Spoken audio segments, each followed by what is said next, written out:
question, c'est je souhaite évoluer professionnellement. Je ne suis pas obligée de changer de métier immédiatement parce que j'ai une mutation, mais parce qu'il y a des enfants qui sont arrivés, parce que avec les missions, les OPEX, en fait, les conditions font que le job que j'avais, c'est compliqué, je ne peux pas le garder, en fait. Donc, comment je me débrouille avec ça et est-ce qu'il y a des opportunités? Que fait le ministère des Armées pour éventuellement m'aider? Et est-ce qu'il y a des opportunités qu'il faut que j'attrape? Et donc, évidemment, on va commencer par vous, Maëlys de Gonfreville. Quel est votre diagnostic et les premiers messages que vous voulez faire passer? Alors, les premiers messages que je voudrais faire passer, c'est que... Plus fort dans le micro, s'il vous plaît. Oui, pardon. La chose importante, c'est qu'à Défense Mobilité, on a pris le temps d'expérimenter pendant 1 an, prendre le temps de vous connaître. Et en fait, on est bien consciente de ces 2 grandes difficultés qui sont les mobilités successives et l'absence opérationnelle. Et on s'est dit, finalement, comment on peut faire? On s'est rendu compte aussi dans vos parcours que vous aviez, finalement, vous faisiez un peu tout. Vous passiez de cadre à non-cadre, vous passiez de chercheur d'emploi à finalement créateur d'entreprise. Vous étiez de temps en temps contractuel de la fonction publique, voire vous étiez fonctionnaire en disponibilité et vous cherchiez un travail dans le privé. Donc finalement, on s'est dit, il faut absolument qu'on ouvre ces sessions d'info, il faut absolument qu'on vous informe et qu'on vous informe quel que soit votre statut dans l'emploi. Donc ça, c'est vraiment la très grande nouveauté de ce fameux plan Famille 2. Et ces sessions d'information sont ouvertes. Donc vous êtes salarié, vous êtes en recherche d'emploi, vous êtes créateur d'entreprise, vous êtes entrepreneur. N'hésitez pas à vous inscrire sur ces sessions. Donc on vous en a parlé ce matin. Elles durent 3h30. Elles sont en mode hybride pour que vous puissiez tous y assister. Ça, c'est très important. Donc il y a certaines personnes qui sont à Paris qui viennent s'installer, qui viennent en présentiel. Mais sinon, vous vous inscrivez en distanciel. Où trouver ces sessions d'information? Ça, c'est très important, parce que finalement, comment je fais, comment je m'inscris? Elles sont sur le site de Défense Mobilité. Donc, allez sur le site de Défense Mobilité et vous trouverez ces sessions d'information avec les dates jusqu'au mois de décembre. Merci. Et donc, la question qui était posée tout à l'heure, c'était de dire, mais j'essaye de me projeter et de trouver des nouvelles opportunités.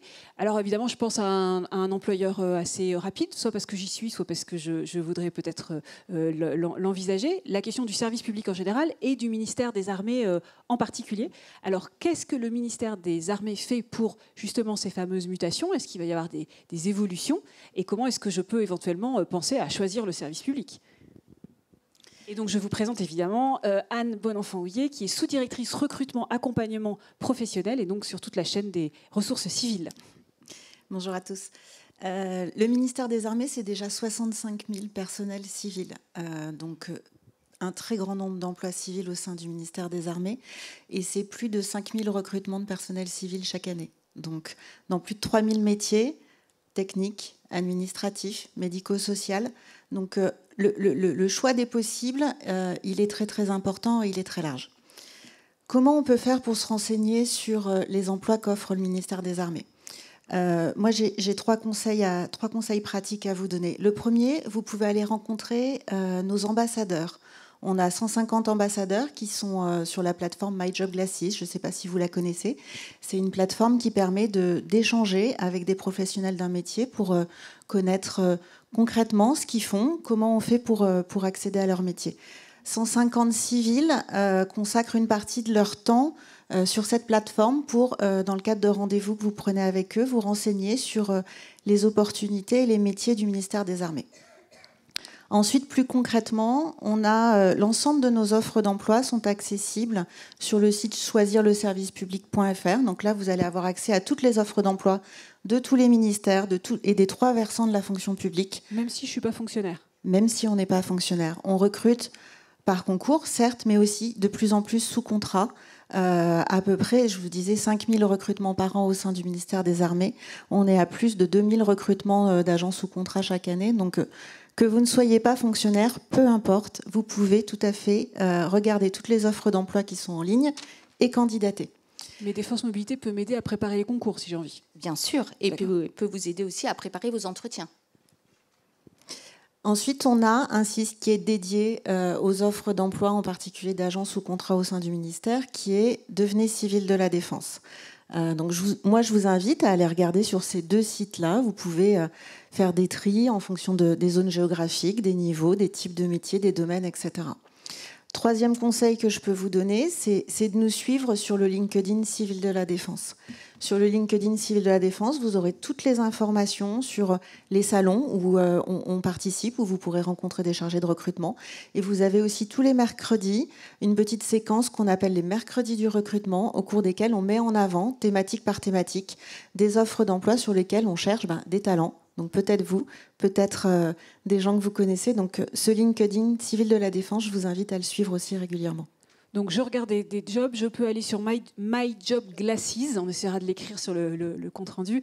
Donc My Job Glasses pour éventuellement rencontrer des gens et savoir à quoi correspond le nom du métier qui n'est pas forcément très courant pour tout le monde. Mais j'allais dire, mais si je suis déjà civil de la défense et que mon conjoint est muté, forcément c'est pas 2 mutations. Comment ça se passe en fait? Que fait le ministère pour essayer de concilier ces deux-là et qu'est-ce qui peut s'améliorer puisque c'est pas toujours facile? C'est un champ sur lequel on a encore beaucoup à faire, mais on met beaucoup d'énergie pour progresser sur le sujet. Jusqu'à présent, les gestionnaires militaires prononçaient leur mutation et on était informé qu'il y avait un conjoint civil de la défense relativement tardivement quand on l'était et chacun se débrouillait un petit peu tout seul.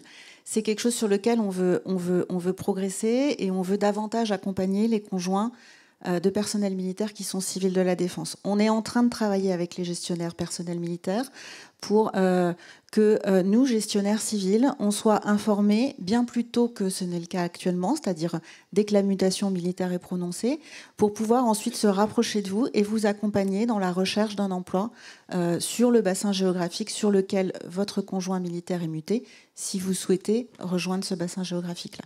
Donc il y a une volonté du ministère d'améliorer la capacité à essayer autant que possible de muter aussi le conjoint autant que possible dans la zone de mutation militaire.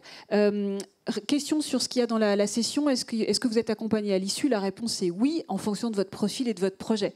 Je vous invite à écouter Inès, puisqu'on est là pour avoir des témoignages. Et donc, le plus important, c'est votre parole.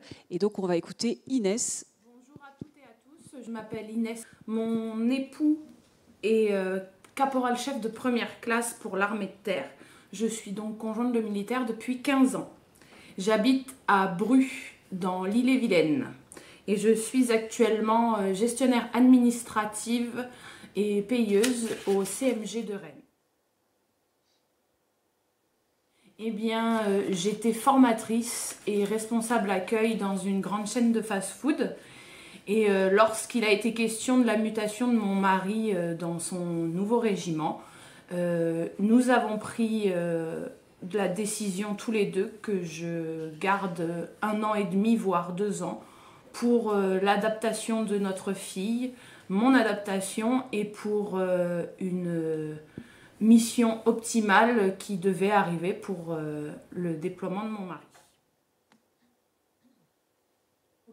Bien c'est simple, lorsque mon mari a été déployé pour son OPEX, je suis allée voir l'assistante sociale du régiment et celle-ci m'a donné les contacts de Défense Mobilité de Rennes.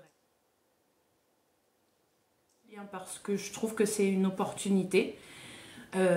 Effectivement, on a la chance de pouvoir être entouré dans notre recherche d'emploi et dans différents ateliers pour prendre confiance en soi. Donc j'ai pris l'opportunité qui s'offrait à moi. Il était fait d'un commun accord avec mon mari que cette dernière mutation serait l'opportunité pour moi de m'épanouir professionnellement. Et donc maintenant que cette dernière mutation a été faite et que normalement nous ne bougerons plus, eh bien c'était le moment pour moi de m'épanouir professionnellement. J'avais l'envie, j'avais aussi le temps. Donc j'ai pris le temps donc, de parler à Défense Mobilité de mes objectifs, de mes envies. Au début, on a pris contact, on a fait connaissance. Les premiers contacts que j'ai eus, ça a été pour faire un job dating. Donc ça consiste à faire venir au sein de Défense Mobilité plusieurs employeurs. J'ai fait toute une journée d'entretien. Toute cette journée m'a permis de comprendre dans quel poste je voulais aller, quel poste je ne voulais pas non plus. Après cette journée de job dating, j'ai fait des entretiens individuels avec les conseillères de Défense Mobilité. J'ai bénéficié de leur contact, j'ai bénéficié de leur professionnalisme et j'ai bénéficié de leur réseau.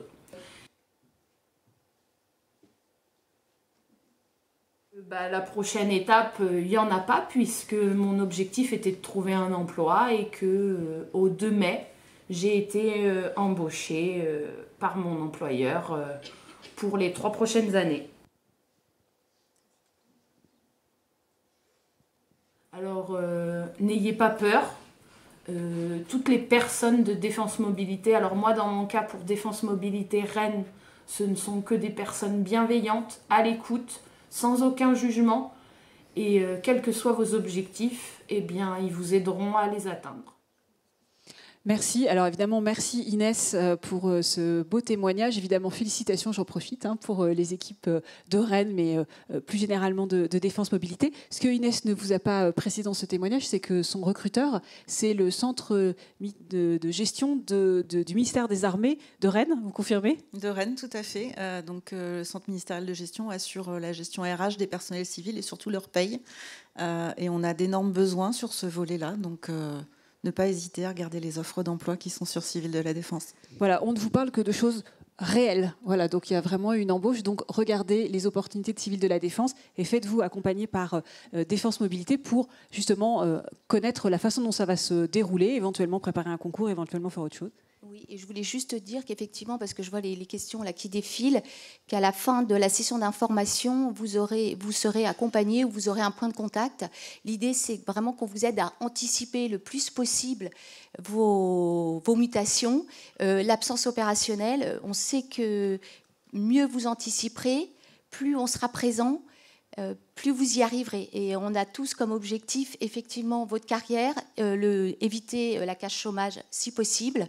Et surtout, j'ai envie de vous dire, osez tout, regardez vos forces, parce que ça, c'est très important. Vous n'avez pas toujours conscience de tout ce que vous avez fait, même si vous n'avez pas travaillé. Finalement, travailler professionnellement, c'est-à-dire contre un salaire. Vous avez travaillé, vous avez toujours fait beaucoup de choses et vous avez tendance quelquefois à l'oublier. Et nous, notre grande fierté, c'est quand on travaille votre CV et qu'on arrive à vous faire un CV incroyable et que vous regardez le CV et que vous dites « Ah oui, quand même, j'ai fait tout ça ». Voilà, et ça, c'est notre rôle. Merci beaucoup. Et donc, c'est justement ce qu'on va aborder dans la prochaine séquence. Quand on a eu des trous, même si on a vu qu'avoir des trous, ce n'est pas un problème en soi, mais si on a été un peu plus durablement éloigné de l'emploi, comment ça se passe ? Merci beaucoup, mesdames. Merci à Inès. Félicitations pour son nouveau job.